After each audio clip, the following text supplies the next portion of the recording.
Spring board के online classes में आपका स्वागत है। आज हम नॉर्थ अमेरिका के बारे में पढ़ेंगे। हम वर्ल्ड ज्योग्राफी की सीरीज स्टार्ट करें और सबसे पहला कॉन्टिनेंट जो हम डिस्कस करेंगे वो है उत्तरी अमेरिका। नॉर्थ अमेरिका और बाकी सारे कॉन्टिनेंट्स में हम मेन चीज़ें जो पढ़ेंगे, हम पर्वतों के बारे में बात करेंगे, माउंटेन्स प्लेटो के बारे में बात करेंगे, झीलों के बारे में और उसके साथ साथ प्रमुख मैदानी क्षेत्रों के बारे में। कुछ नदियों आदि को भी हम देखेंगे, हालांकि डायरेक्टली सिलेबस में आरएस के सिलेबस में नदियां वगैरह डायरेक्टली नहीं दे रखी है, फिर भी हम थोड़ा बहुत उसे डिस्कस करेंगे।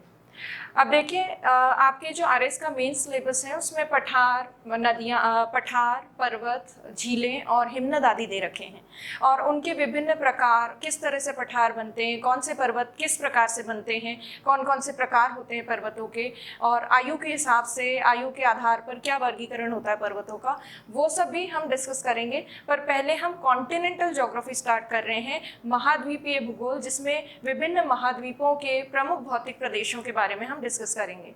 आज नॉर्थ अमेरिका, उत्तरी अमेरिका स्टार्ट करते हैं। उत्तरी अमेरिका जो है उसमें सबसे पहले हम इसके पॉलिटिकल पार्ट्स को या राजनीतिक भागों को देखते हैं। पॉलिटिकल पार्ट्स में अगर देखें तो यहाँ पर एक प्रमुख द्वीप है जिसका नाम है ग्रीनलैंड। ग्रीनलैंड जो आइलैंड है ये डेनमार्क के क्षेत्राधिकार में आता है। माना कि डेनमार्क यूरोप में है, परंतु डेनमार्क का कुछ भूभाग या डेनमार्क के क्षेत्राधिकार में या उसके कंट्रोल एरिया में आने वाले कुछ लैंड मासेस यहाँ नॉर्थ अमेरिका का पार्ट भी है। तो ग्रीनलैंड यहाँ स्थित है और ग्रीनलैंड नॉर्थ अमेरिका का ही पार्ट है। तो पॉलिटिकल डिविजन्स या पार्ट्स में से सबसे मेजर पार्ट जो है वो है ग्रीनलैंड। ग्रीनलैंड विश्व का सबसे बड़ा द्वीप भी है, largest island of the world है। उसके अलावा दूसरा प्रमुख जो भाग है इसका नॉर्थ अमेरिका का, वो है यहाँ पर स्थित देश जिसका नाम है कनाडा। सो दूसरा प्रमुख भाग, पॉलिटिकल डिवीजन जो है वो है कनाडा। तीसरा प्रमुख डिवीजन उत्तरी अमेरिका का जो है वो है यहाँ स्थित USA, United states of America. और यूएसए का ही एक छोटा भाग यहाँ स्थित है जिसे अलास्का कहते हैं। तो अलास्का यूएसए का ही पार्ट है। तो यूएसए तीसरा प्रमुख राजनीतिक भाग है। चौथा प्रमुख राजनीतिक भाग यहाँ स्थित है जो कि देश है मैक्सिको। सो मैक्सिको के अलावा मैक्सिको के ठीक नीचे यहाँ पर इस पर्टिकुलर भाग में यहाँ कुछ प्रमुख देश स्थित हैं जो कि सेंट्रल अमेरिका कहलाते हैं सम्मिलित रूप से। मध्यवर्ती अमेरिका या सेंट्रल अमेरिका। अब सेंट्रल अमेरिका में कौन कौन से देश हैं, आप पहले एटलस लेके इन सारी चीज़ों को, पॉलिटिकल मैप को देखिए ताकि आपको चीज़ें समझ में आए। और कुछ हम डिस्कस कर भी रहे हैं यहाँ पे पॉलिटिकल मैप्स में। अब देखिए, ये यहाँ पर ये जो सेंट्रल अमेरिका वाला पार्ट है इसको मैं बता रही हूँ। यहाँ पर बेलीज, ग्वाटेमाला,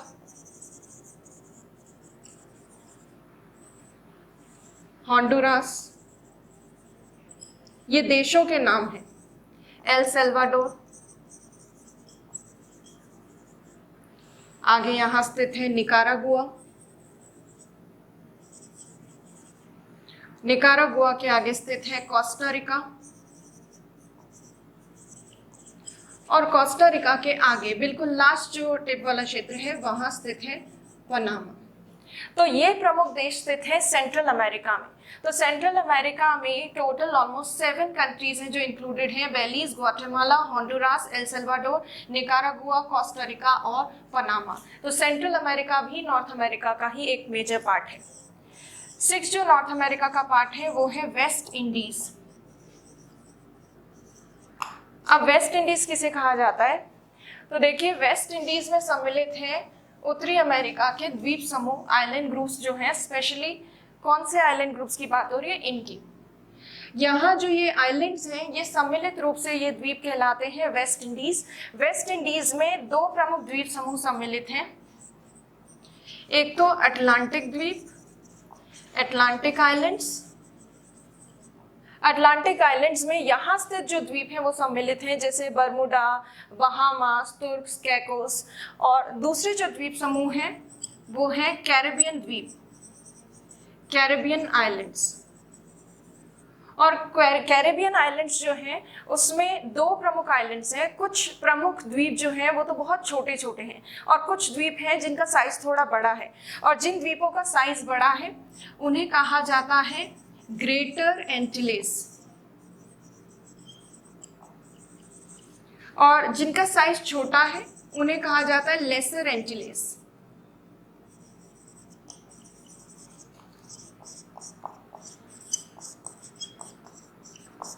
तो कैरेबियन द्वीप समूह में ग्रेटर और लेसर एंटिलेस सम्मिलित है। लेसर एंटिलेस में तो बहुत छोटे छोटे आइलैंड्स हैं जिनके नाम याद करने की जरूरत नहीं है। ग्रेटर एंटिलेस या फिर ये जो बड़े वाले द्वीप हैं, इनमें प्रमुख द्वीपों में यहाँ स्थित है Cuba, Jamaica, Haiti, Dominican Republic और प्यूर्टो रिको। तो ये मेजर आइलैंड्स भी इसमें सम्मिलित हैं। तो नॉर्थ अमेरिका जो है उसके पॉलिटिकल पार्ट्स में ये सब सम्मिलित हैं, ये 6 पार्ट्स: ग्रीनलैंड आइलैंड, ग्रीनलैंड द्वीप, Canada, USA, Mexico, central America, मध्यवर्ती अमेरिका तथा वेस्ट इंडीज। अब इन सब के बाद अलावा आपने एक टर्म सुनी होगी, लैटिन अमेरिका। ये लैटिन अमेरिका टर्म किसके लिए यूज होती है और लैटिन अमेरिका कहते किसको है? तो लैटिन अमेरिका में मेनली सम्मिलित है मैक्सिको, ये वाला पार्ट, सेंट्रल अमेरिका, मध्यवर्ती अमेरिका, उसके अलावा वेस्ट इंडीज के ये आइलैंड ग्रुप्स, और साउथ अमेरिका का काफी बड़ा भाग, ऑलमोस्ट पूरा ही साउथ अमेरिका। तो दक्षिण America, central America, West Indies और मेक्सिको को सम्मिलित रूप से कहा जाता है लैटिन अमेरिका। और लैटिन अमेरिका को ये टर्म इसलिए दिया गया है क्योंकि यहाँ लैटिन समूह की भाषा बोली जाती है, जैसे फ्रेंच, स्पेनिश, ये लैंग्वेजेस यहाँ पे ज्यादा बोली जाती है, इसलिए लैटिन अमेरिका टर्म यूज किया जाता है। तो ये तो हुए पॉलिटिकल डिविजन्स नॉर्थ अमेरिका के। अब इन राजनीतिक भागों के बाद भौतिक भाग जो है नॉर्थ अमेरिका के, उनको डिस्कस करेंगे। Physical divisions of north America, या आप कह सकते हैं physiographic divisions of north America. अब फिजियोग्राफिक डिविजन्स अगर देखें तो आप एटलस में जो फिजिकल मैप है नॉर्थ अमेरिका का उसको देखिए। फिजिकल मैप में आप देखेंगे एक तरफ वेस्टर्न साइड में तो आपको बहुत सारे माउंटेन्स दिखेंगे, पर्वत। उसी के अलावा पर्वतों के ठीक पूर्व में ईस्टर्न साइड में आपको ग्रासलैंड्स या मैदानी क्षेत्र मिलेंगे। तो देखिए नॉर्थ अमेरिका के वेस्टर्न जो साइड है वो तो पूरा माउंटेन रीजन है, ये वाला पश्चिमी भाग पूरा पर्वतीय क्षेत्र है मुख्यतः आगे तक। और उसके अलावा इधर पूर्व में भी एक पर्वत है, प्राचीन वलित पर्वत जिसे कहते हैं अपलेशियन पर्वत, ये अपलेशियन पर्वत वाला भाग है। और नॉर्थ अमेरिका का जो ये नॉर्थ ईस्टर्न पार्ट है, ये वाला पार्ट, इस नॉर्थ ईस्टर्न पार्ट में स्थित है कैनेडियन शील्ड, पुराना लैंडमास है, पठारी क्षेत्र है, हाईलैंड रीजन। तो ये कैनेडियन शील्ड वाला क्षेत्र है। और बाकी बचा हुआ जो बीच का भाग है ये है मैदानी क्षेत्र, मध्यवर्ती मैदान, इसको हम कह सकते हैं सेंट्रल प्लेन रीजन। तो फिजिकल डिविजन्स अगर हम देखें नॉर्थ अमेरिका के तो 4 मेजर फिजिकल डिविजन्स में इसको डिवाइड किया जा सकता है भौतिक प्रदेशों में। सबसे पहला है पश्चिम में स्थित पर्वत। इन पश्चिम में स्थित पर्वतों को सम्मिलित रूप से कहा जाता है वेस्टर्न कॉर्डिलेरा। कॉर्डिलेरा का मतलब होता है पर्वतों का समूह, पश्चिमी कॉर्डिलेरा।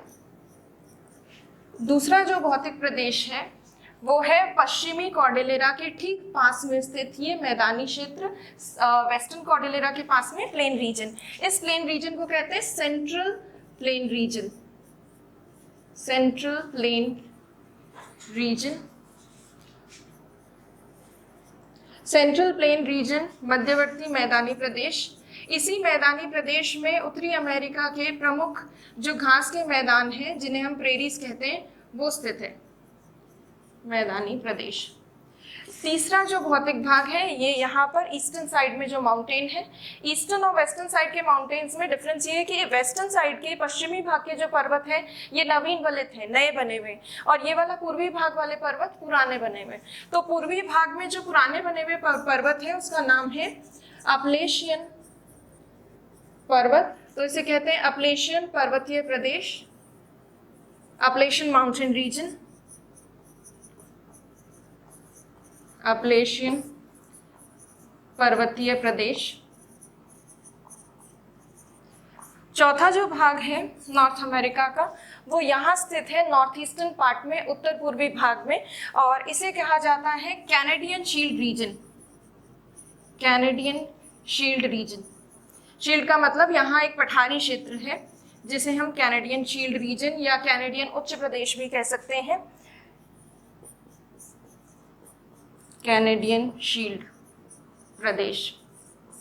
तो भौतिक आधार पर अगर देखा जाए तो उत्तरी अमेरिका को विभाजित किया जा सकता है इन 4 भागों में। अब इन भौतिक प्रदेशों को डिटेल में हम नहीं देखेंगे, हम एक एक करके इन्हीं प्रदेशों में से जो प्रमुख चीजें हैं उनको डिस्कस करेंगे। जैसे पश्चिमी कॉर्डिलेरा की सभी पर्वत श्रेणियों को, मेन पर्वत श्रेणियों को अभी हम डिस्कस करेंगे। ये जो मैदानी क्षेत्र है इसमें प्रेरीज घास के मैदान हम डिस्कस करेंगे, अपलेशियन पर्वत को हम डिस्कस करेंगे और कैनेडियन शील्ड को हम डिस्कस करेंगे। तो ये 4 भौतिक प्रदेश हैं। अब हम उत्तरी अमेरिका के जो प्रमुख पर्वत हैं उनको डिस्कस करते हैं। Major mountains of North America. North America has 2 mountain regions, one on the western side and the other one on the eastern side. And the major mountains include mountains, पर्वत, और प्रमुख पर्वतों में एक तो है वेस्टर्न कॉर्डिलेरा वाला reason, western Cordillera, और दूसरा प्रमुख भाग जो है वो है अपलेशियन पर्वत वाला क्षेत्र, अपलेशियन पर्वत। तो नॉर्थ अमेरिका के माउंटेन्स में ये 2 मेजर माउंटेन्स हैं, एक वेस्ट में और एक ईस्ट में। पहले हम वेस्टर्न साइड में जो पश्चिमी कॉर्डिलेरा वाला पार्ट है उसको डिस्कस करेंगे, उसके बाद हम अपलेशियन माउंटेन को डिस्कस करेंगे। तो सबसे पहले देखते हैं वेस्टर्न कॉर्डिलेरा वाला पार्ट। अब वेस्टर्न कॉर्डिलेरा यहाँ पे जो स्थित है, ये बहुत सारे माउंटेन्स के ग्रुप को एक साथ सम्मिलित रूप से कहा जा रहा है वेस्टर्न कॉर्डिलेरा। तो पश्चिमी कॉर्डिलेरा किसी एक पर्वत का नाम नहीं है, पर्वतों के समूह का नाम है। अब इसी पर्वतों के समूह में नॉर्थ अमेरिका का एक फेमस माउंटेन है जिसका नाम आपको शायद पता होगा। कौन सा माउंटेन है? रॉकी माउंटेन, जो बहुत ज़्यादा फेमस है। अब यहाँ बहुत सारी माउंटेन रेंजेस हैं, एक एक करके माउंटेन रेंजेस को मैं मार्क करती हूँ और उस पर डिस्कस भी करेंगे। यहाँ पर सबसे पहली श्रेणी है जिसे कहते हैं ब्रूक्स श्रेणी, ब्रूक्स रेंज। यहाँ दूसरी प्रमुख श्रेणी है जिसे कहते हैं अलास्का श्रेणी, अलास्का रेंज। अलास्का रेंज के आगे यहाँ पर कोस्टल रीजन पे, तटीय क्षेत्र में स्थित है तटीय श्रेणी। तटीय श्रेणी का ही कुछ आगे जो भाग है विस्तार, उसे कैस्केड रेंज कहा जाता है। कैस्केड के आगे ही स्थित है सियरा नेवादा, इनके सबके नाम लिखूंगी मैं अभी। यहाँ पर स्थित है मैकेंजी पर्वत, आगे स्थित है यहाँ पर रॉकी माउंटेन, रॉकी पर्वत। रॉकी पर्वत के आगे ये जो मैक्सिको वाला पार्ट है, यहाँ पर स्थित है, वेस्टर्न साइड में है सियरा माद्रे ऑक्सीडेंटल और ईस्टर्न साइड पे है सियरा माद्रे ओरिएंटल। सो ये 9 मेजर माउंटेन्स हैं जो वेस्टर्न कॉर्डिलेरा का पार्ट है। अब ये वेस्टर्न कॉर्डिलेरा है क्या और इतने सारे पर्वत यहाँ पर कैसे बन गए? तो वेस्टर्न कॉर्डिलेरा या पश्चिमी कॉर्डिलेरा कहा जाता है पर्वतों के समूह को जो उत्तरी अमेरिका के पश्चिमी भाग में स्थित है। यहाँ इतने सारे पर्वत बने हैं क्योंकि यहाँ उत्तरी अमेरिकी, नॉर्थ अमेरिकन प्लेट और पैसिफिक ओशन प्लेट, प्रशांत महासागरीय जो प्लेट है, इनका अभिसरण होता है या कन्वर्जेंस होता है, और कन्वर्जेंस की वजह से यहाँ फोल्ड माउंटेन्स बनते हैं जिन्हें हम वलित पर्वत भी कहते हैं। और ये सारे ही वलित पर्वत जो हैं ये नवीन वलित पर्वत हैं, यंग फोल्ड माउंटेन्स हैं ये। और यंग फोल्ड माउंटेन्स की ऊंचाई अक्सर ज़्यादा होती है, हाइट काफ़ी ज़्यादा होती है यंग फोल्ड माउंटेन्स की। तो वेस्टर्न साइड में ये जो सारे नवीन वलित पर्वत हैं जो प्लेटों के कन्वर्जेंस से, अभिसरण से बने हैं, इन्हें ही सम्मिलित रूप से पश्चिमी कॉर्डिलेरा कहा जाता है। अब वेस्टर्न कॉर्डिलेरा वाले पार्ट में ये जो नंबर्स डाले मैंने, इन माउंटेन रेंजेस के नाम देख लेते हैं कि कौन कौन सी हैं ये। सो वेस्टर्न कॉर्डिलेरा में सम्मिलित हैं, सबसे पहली जो श्रेणी यहाँ पर, ये नंबर 1, ये है ब्रूक्स श्रेणी या ब्रूक्स रेंज। आप एटलस में देख सकते हैं इसको, ब्रूक्स श्रेणी। ब्रूक्स श्रेणी के अलावा जो दूसरी प्रमुख श्रेणी है जो यहाँ पे मार्क की गई है, ये है अलास्का रेंज, अलास्का श्रेणी।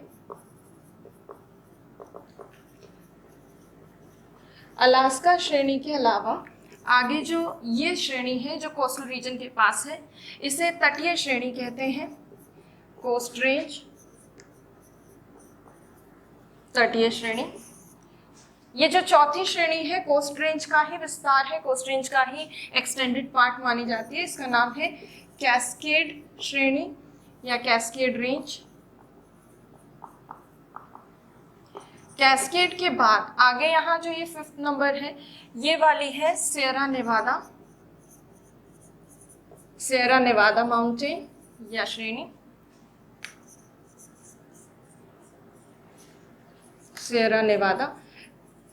सियरा नेवादा के आगे ये जो है यहाँ पर कनाडा में, ये है मैकेंजी श्रेणी, मैकेंजी रेंज। मैकेंजी श्रेणी के अलावा उसके ठीक आगे जो है ये है रॉकी माउंटेन,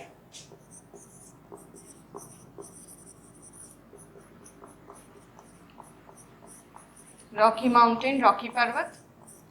और रॉकी माउंटेन के बाद यहाँ पर ये 8वें और 9वें नंबर जो है मैक्सिको में जो स्थित है, इसे कहते हैं सियरा माद्रे ऑक्सीडेंटल। और 9th नंबर जो है वो है Sierra Madre oriental, Sierra Madre oriental. देखिए ऑक्सीडेंटल जो टर्म है ये मोस्टली यूज किया जाता है उन चीज़ों के लिए जो वेस्टर्न साइड पे होती है, तो वेस्टर्न साइड पे जो है वो है Sierra Madre occidental, eastern side पे जो है उसको कहते हैं सियरा माद्रे ओरिएंटल। तो पश्चिमी कॉर्डिलेरा में ये सारी पर्वत श्रेणियां सम्मिलित हैं, ये सारे माउंटेन रेंजेस सम्मिलित हैं। तो वेस्टर्न कॉर्डिलेरा का निर्माण प्लेटों के कन्वर्जेंस से, अभिसरण से हुआ है। सारे माउंटेन रेंजेस जो हैं ये कलेक्टिवली सम्मिलित रूप से पश्चिमी कॉर्डिलेरा कहलाते हैं और इनमें ये प्रमुख श्रेणियां हैं। इन प्रमुख श्रेणियों में ही, क्योंकि ये प्लेटों के कन्वर्जेंस से, अभिसरण से बने हैं, इसलिए यहाँ पर बहुत सारी वॉल्केनिक पीक्स हैं, बहुत सारी ज्वालामुखी चोटियां यहाँ पर कॉर्डिलेरा वाले क्षेत्र में देखने को मिलती है। जैसे आपको याद होगा हुड रेनियर शास्ता जो यूएसए में है, हुड रेनियर शास्ता माउंटेन रेंज, जो वॉल्केनिक पीक्स हैं वो इसी कॉर्डिलेरा वाले रीजन में है। उसके साथ साथ यहाँ पे जो माउंटेन रेंजेस हैं, इन पर्वत श्रेणियों के बीच बीच में कई सारे अंतः पर्वतीय पठार हैं, इंटर माउंटेन प्लेटो हैं, जैसे कोलंबिया प्लेटो, ग्रेट बेसिन प्लेटो, कोलोराडो प्लेटो, मैक्सिको प्लेटो। तो यहाँ काफी सारे अंतः पर्वतीय पठार है। अंतः पर्वतीय पठार का मतलब पर्वतों के बीच में स्थित पठार। तो काफी सारे इंटर माउंटेन प्लेटोज भी हैं इन रेंजेस के बीच में। उसके साथ साथ इन्हीं प्रमुख श्रेणियों से निकलती है उत्तरी अमेरिका की प्रमुख नदियां, मेजर रिवर्स जो है नॉर्थ अमेरिका की, वो निकलती हैं। नदियों के निकलने के साथ साथ आपको पता है पर्वतीय क्षेत्रों में नीचे से ऊपर तक जैसे जैसे ऊंचाई बढ़ती है विभिन्न प्रकार की वनस्पति पाई जाती है। तो इसीलिए वेस्टर्न कॉर्डिलेरा वाला जो रीजन है यहाँ पर काफ़ी सारी वनस्पति, जैव विविधता, बायोडाइवर्सिटी काफ़ी ज़्यादा है। जैव विविधता ज़्यादा है इसीलिए यहाँ कई सारे नेशनल पार्क्स हैं। सो नेशनल पार्क्स भी यहाँ स्थित हैं। उसके अलावा ये जो वेस्टर्न कॉर्डिलेरा वाला पार्ट है यहाँ पर कई सारे खनिज पाए जाते हैं, मिनरल्स हैं बहुत सारे। जैसे यहाँ रॉकी माउंटेन वाले रीजन में तांबे के भंडार हैं, कॉपर के रिजर्व्स, कॉपर के अलावा भी बहुत सारे खनिज और भी पाए जाते हैं। यूरेनियम के रिजर्व्स हैं कुछ क्षेत्रों में, लेड, जिंक, सिल्वर, ये सारे भंडार यहाँ इस वेस्टर्न कॉर्डिलेरा वाले पार्ट में पाए जाते हैं। तो खनिजों की दृष्टि से महत्वपूर्ण है ये वेस्टर्न कॉर्डिलेरा। जैव विविधता, बायोडाइवर्सिटी के पॉइंट ऑफ व्यू से नेशनल पार्क्स हैं, रिवर्स का ओरिजिन प्लेस है, कुछ ग्लेशियर्स भी यहाँ पे हाई माउंटेन रेंजेस में स्थित हैं। तो बहुत सारी इंपॉर्टेंट चीज़ें हैं इन वेस्टर्न कॉर्डिलेरा वाले पार्ट में, और ये इंटर माउंटेन प्लेटोज भी है। तो ये है पश्चिमी कॉर्डिलेरा का बेसिक इंट्रोडक्शन। अब वेस्टर्न कॉर्डिलेरा की कुछ जो मेजर रेंजेस हैं उनको एक एक करके हम डिस्कस करेंगे। सबसे पहले हम डिस्कस करते हैं अलास्का रेंज। ब्रूक श्रेणी को हम डिस्कस नहीं करेंगे, मैकेंजी को डिस्कस नहीं करेंगे, इतना कोई खास रेलेवेंट नहीं है। जो मेजर रेंजेस हैं उनको डिस्कस करते हैं। तो सबसे प्रमुख अलास्का रेंज। अलास्का रेंज को हम इसलिए डिस्कस कर रहे हैं क्योंकि इसमें नॉर्थ अमेरिका की हाईएस्ट पीक है। अलास्का श्रेणी में उत्तरी अमेरिका की सबसे ऊंची चोटी स्थित है और उस चोटी का नाम है मैककिनले। मैककिनले। अब ये जो मैककिनले चोटी है इसका एक नया नाम है, इसके नया नाम है देनाली। देनाली। तो अलास्का श्रेणी की इंपॉर्टेंट बात यह है कि ये यूएसए के अलास्का राज्य में स्थित है। अलास्का श्रेणी में उत्तरी अमेरिका की सबसे ऊंची चोटी स्थित है जिसका दूसरा नाम देनाली है। यहाँ पे भी जैव विविधता बहुत अधिक पाई जाती है, इसलिए यहाँ पर मैककिनले नेशनल पार्क या देनाली नेशनल पार्क भी स्थित है। तो ये तो हुआ अलास्का रेंज के बारे में। अलास्का रेंज के बाद अब जो नेक्स्ट इंपॉर्टेंट रेंज हम देखेंगे, जो हम करते जा रहे हैं वो मैं हटा रही हूँ। ये अलास्का रेंज हमने कर ली है, ब्रुक्स हम डिस्कस नहीं करेंगे, मैकेंजी डिस्कस नहीं करनी। अब हम बात करेंगे कोस्ट रेंज की, फिर कैस्केड और सियरा नेवादा और रॉकी माउंटेन की। सबसे पहले कोस्ट रेंज को यदि देखें, कोस्ट रेंज में इसका प्रॉपर जो पूरा नाम है वो है पैसिफिक कोस्ट रेंजेस। तटवर्ती क्षेत्र के पास जितने भी प्रमुख पर्वत श्रेणियां हैं वो सब तटीय श्रेणी में आती है, कोस्ट रेंज में आती है। इनफैक्ट ये जो कैस्केड श्रेणी है ये भी कोस्ट रेंज का ही पार्ट है। इसी तरह से और भी डिफरेंट माउंटेन रेंजेस और माउंटेन्स इस कोस्ट रेंज का पार्ट है। तो प्रशांत तटीय श्रेणियां, और प्रशांत तटीय श्रेणियां जो है, इन श्रेणियों की एक सबसे ऊंची चोटी है जो कनाडा में स्थित है जिसका नाम है लोगान। कनाडा में तटीय श्रेणी की सबसे ऊंची चोटी है लोगान, और ये कनाडा के यूकॉन टेरिटरी में या यूकॉन नाम के राज्य में स्थित है। Yukon territory, Canada. ये इस कोस्ट रेंज की तो सबसे ऊंची चोटी है ही, उसके साथ साथ कनाडा की भी सबसे ऊंची चोटी है ये लोगान। ये कनाडा की हाईएस्ट पीक है। ये कनाडा की तो हाईएस्ट है, और उत्तरी अमेरिका की अगर बात करें तो नॉर्थ अमेरिका की ये दूसरी सबसे ऊंची चोटी है, second highest peak of north America. ये लोगान चोटी वाला जो क्षेत्र है, क्योंकि इसकी ऊंचाई काफी ज्यादा है, दूसरी सबसे ऊंची चोटी है नॉर्थ अमेरिका की। यहाँ कई सारे हिमनद पाए जाते हैं, ग्लेशियर्स। उनमें से जो कुछ प्रमुख ग्लेशियर्स का स्रोत यहीं से है। हिमनद जो है ग्लेशियर्स, उनको आइस वगैरह या आइस फील्ड वो यहीं लोगान पर्वत के आसपास हैं। तो कुछ प्रमुख हिमनद जिन्हें लोगान पर्वत से बर्फ प्राप्त होती है वो है हब्बार्ड और लोगान नाम का ग्लेशियर हिमनद। तो लोगान पर्वत श्रेणी चोटी जो है वो ऊंची भी है, बहुत से हिमनदों का प्रमुख स्रोत भी है, और उसके साथ साथ कनाडा की सबसे ऊंची है और उत्तरी अमेरिका की दूसरी सबसे ऊंची चोटी है हिमनद।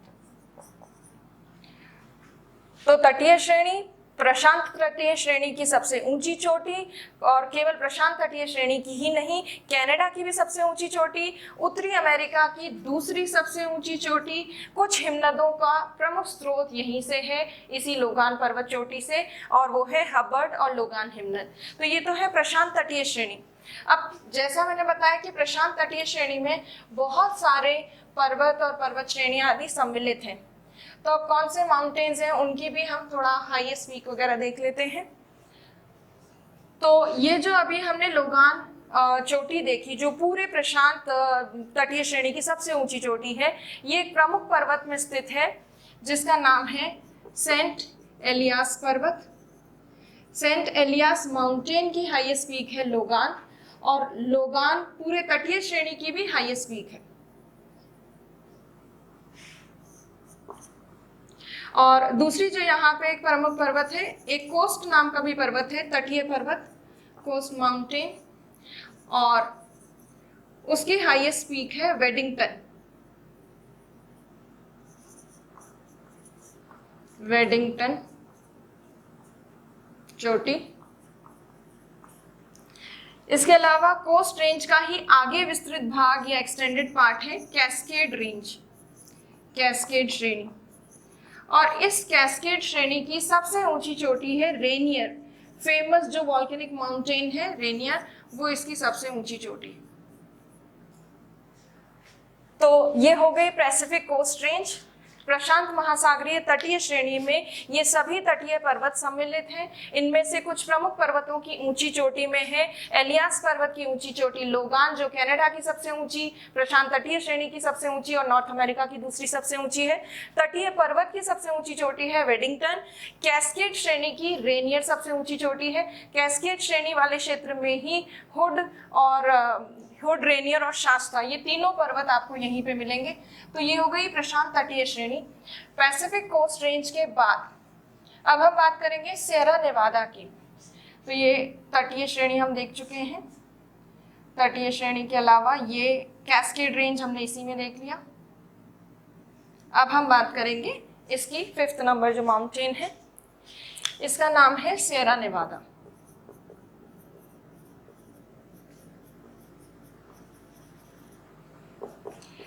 सियरा नेवादा पर्वत जो है ये पश्चिमी भाग में स्थित है यूएसए के, और 2 मेजर राज्यों में स्थित है। एक तो कैलिफोर्निया और एक नेवादा स्टेट। नेवादा और कैलिफोर्निया राज्यों में स्थित ये सियरा नेवादा नाम का जो पर्वत है, ये खंड पर्वत है, ब्लॉक माउंटेन, जिसमें पूरा एक लैंडमास ऊपर उठ खड़ा होता है, पूरा एक खंड ऊपर उठ खड़ा होता है। तो ये एक ब्लॉक माउंटेन है, और ब्लॉक माउंटेन में भी ये वर्ल्ड का सबसे बड़ा ब्लॉक माउंटेन है, लार्जेस्ट ब्लॉक माउंटेन या सबसे बड़ा खंड पर्वत। सबसे बड़ा खंड पर्वत होने के साथ साथ ये जो है सियरा नेवादा, इसके सियरा नेवादा की और रॉकी पर्वत के बीच में अंतर पर्वतीय पठार स्थित है, जिसका नाम है ग्रेट बेसिन पठार। और सियरा नेवादा जो खंड पर्वत है, इसकी सबसे ऊंची चोटी है, हाईएस्ट पीक, उसका नाम है विटनी। विटनी इसकी सबसे ऊंची चोटी है, ये एटलस में आपको मिल जाएगी, माउंट विटनी।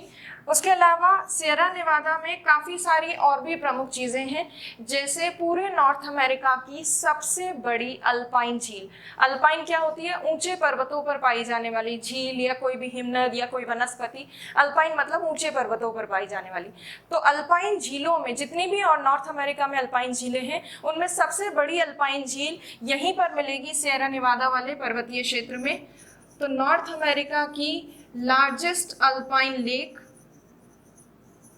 यहां पाई जाती है, और उस अल्पाइन लेक का नाम है ताहो।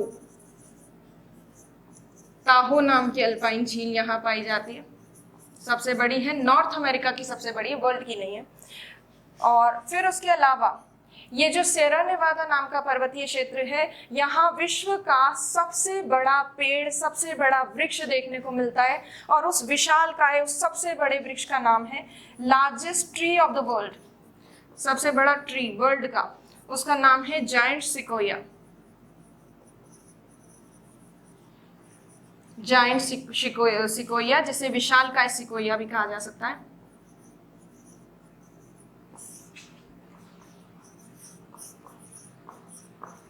सिकोया या सिकोया भी कह सकते हैं। तो जायंट सिकोया नाम का विश्व का सबसे बड़ा वृक्ष यहाँ पर पाया जाता है। इसी वजह से इस सियरा नेवादा वाले माउंटेन रीजन में सिकोया नाम का एक नेशनल पार्क भी है, और इस जायंट सिकोया नाम के पेड़ का एक और नाम है, इसे जनरल शेरमैन भी कहते हैं। जनरल शेरमैन भी कहा जाता है, इसी पेड़ का दूसरा नाम है। और सियरा नेवादा वाले क्षेत्र में नेशनल पार्क्स भी हैं काफ़ी सारे। एक नेशनल पार्क का नाम तो इसी जायंट सिकोया के नाम पे, सिकोया नेशनल पार्क, और दूसरा जो नेशनल पार्क है यहाँ पर, उसका नाम है योसेमाइट। तो यहाँ योसेमाइट नाम का नेशनल पार्क भी स्थित है। तो ये हो गई सियरा नेवादा के बारे में मेन चीज़ें। सियरा नेवादा जो कैलिफोर्निया और नेवादा राज्य में है, और ये नेवादा और कैलिफोर्निया दोनों राज्य यूएसए के हैं। सबसे बड़ा, विश्व का सबसे बड़ा खंड पर्वत है, सबसे ऊंची चोटी इसकी विटनी है। इसमें नॉर्थ अमेरिका की सबसे बड़ी अल्पाइन झील स्थित है, जिसका नाम ताहो है। विश्व का सबसे बड़ा पेड़ यहाँ पर है, वृक्ष, जिसका नाम जायंट सिकोया है। और नेशनल पार्क्स हैं, जैसे Yosemite national park, sequoia national park, और ये जनरल शेरमैन जो है, ये सिकोया जो पेड़ है, इसी का दूसरा नाम है। तो ये हमने सियरा नेवादा माउंटेन को भी डिस्कस कर लिया। अब इसके बाद हम नॉर्थ अमेरिका का सबसे इम्पॉर्टेंट माउंटेन जो है रॉकी पर्वत, इसको डिस्कस करेंगे। तो अब देखिए रॉकी पर्वत देखते हैं कि कहाँ कहाँ विस्तृत।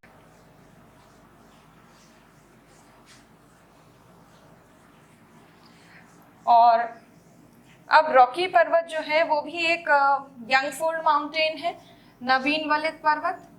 और इस नवीन वलित पर्वत में बहुत सारी प्रमुख चीजें स्थित हैं। नॉर्थ अमेरिका की मेजर रिवर्स वगैरह भी निकलती हैं।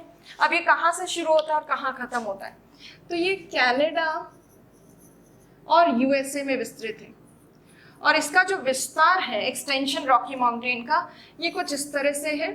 ये उत्तर पश्चिमी दिशा से दक्षिण पूर्वी दिशा की ओर विस्तृत है, नॉर्थ वेस्ट से साउथ ईस्ट की तरफ। यंग फोल्ड माउंटेन है, वैसे ही बना है पैसिफिक प्लेट और नॉर्थ अमेरिकन प्लेट के कन्वर्जेंस से। ये जो माउंटेन रीजन है कनाडा के ब्रिटिश कोलंबिया नाम का जो राज्य है वहां से शुरू होता है। ब्रिटिश कोलंबिया से लेकर यूएसए का एक स्टेट है, राज्य है, जिसका नाम है न्यू मैक्सिको। तो ये न्यू मैक्सिको नाम का स्टेट यूएसए में है। तो कनाडा के ब्रिटिश कोलंबिया से लेकर यूएसए के न्यू मैक्सिको नाम के राज्य तक ये विस्तृत है। और कनाडा में ब्रिटिश कोलंबिया स्टेट के अलावा ये एक और स्टेट से गुजरता है रॉकी माउंटेन, जिसका नाम है एल्बर्टा। तो कनाडा के इन दो स्टेट से गुजरता है। यूएसए जो है उसके जैसे ही यूएसए में एंटर करता है वैसे यूएसए के कौन कौन से राज्यों से गुजरता है वो देखिए। यूएसए के इडाहो राज्य से गुजरता है, इस तरफ है मोंटाना राज्य, मोंटाना स्टेट से गुजरता है।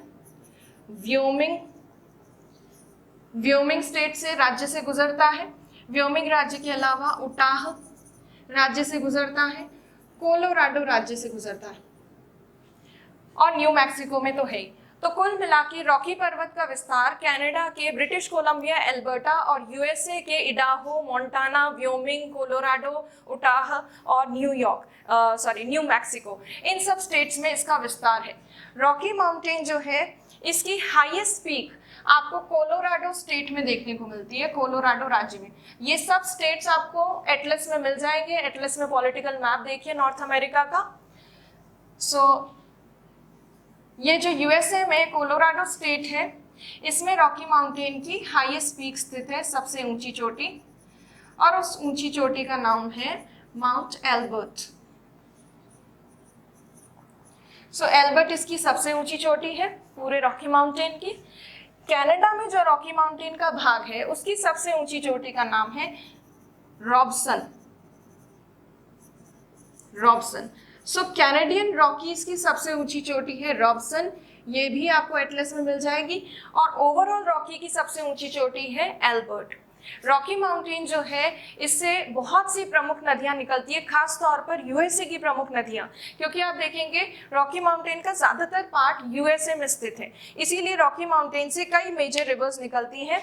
जैसे कि रिवर्स में आप देखिए, इस तरफ यूएसए में निकलती है एक नदी जिसका नाम है कोलंबिया नदी। उसी के अलावा यहाँ पर कोलोराडो नाम की नदी निकलती है। मैक्सिको की तरफ एक नदी जाती है जिसका नाम है रियो ग्रांड, मैक्सिको की खाड़ी की तरफ। इसी तरह से मिसिसिपी जो एक प्रमुख नदी है, उसकी एक प्रमुख सहायक नदी है मिसौरी, वो भी रॉकी माउंटेन से निकलती है। तो रॉकी पर्वत से बहुत सी प्रमुख नदियां निकलती हैं, जैसे कोलंबिया, कोलोराडो, मिसौरी, रियो ग्रांड, ये सारी रिवर्स। इन सारी नदियों के अलावा रॉकी माउंटेन वाला जो रीजन है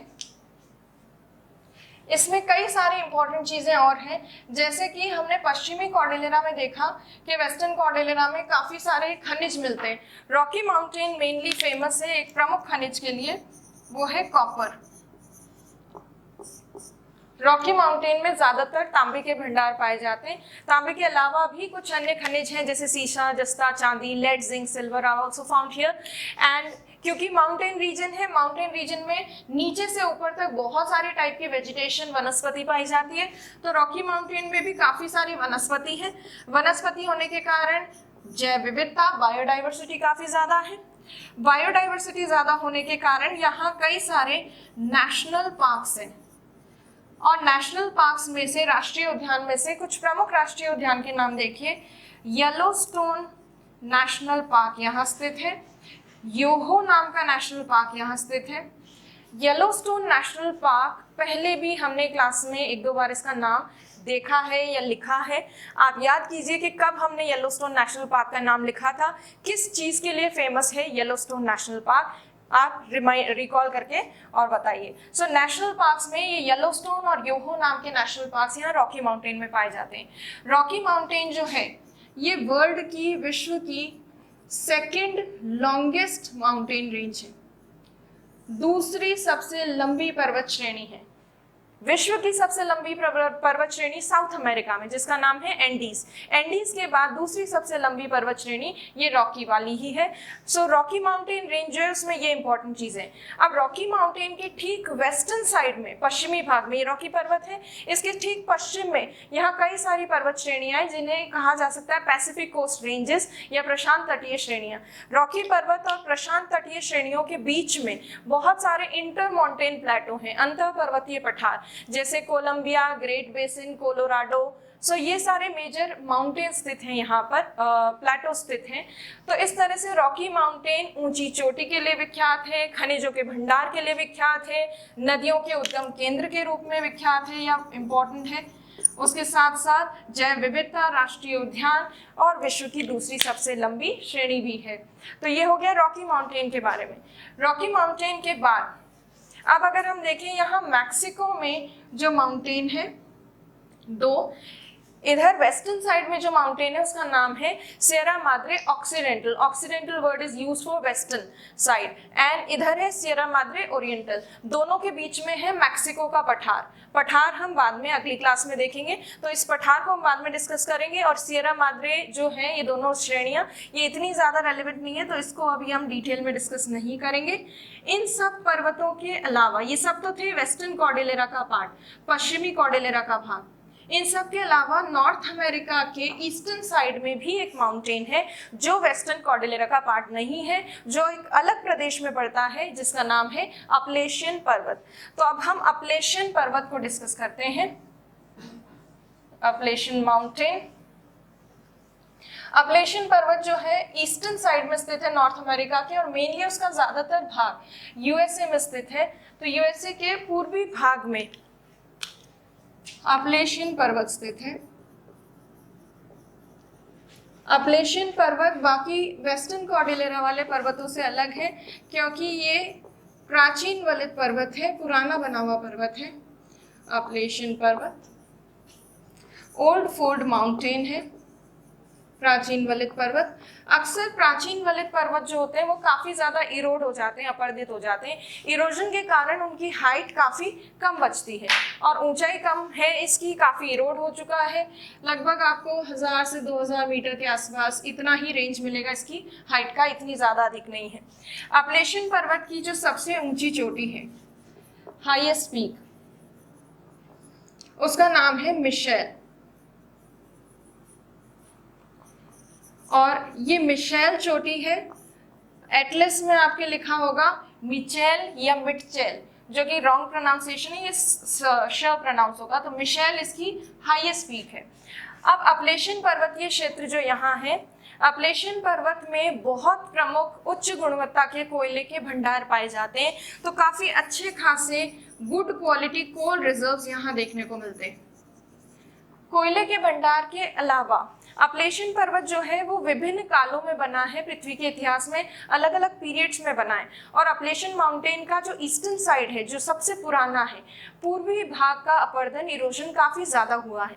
इसी वजह से अपलेशियन माउंटेन का जो ईस्टर्न साइड है वो काफी ज्यादा कट चुका है, अपरदित हो चुका है, और अपरदित होकर अब वो पठार का रूप ले चुका है। तो अपलेशियन माउंटेन के ईस्टर्न साइड में यहाँ इरोजन के कारण ये प्लेटो रीजन बना है।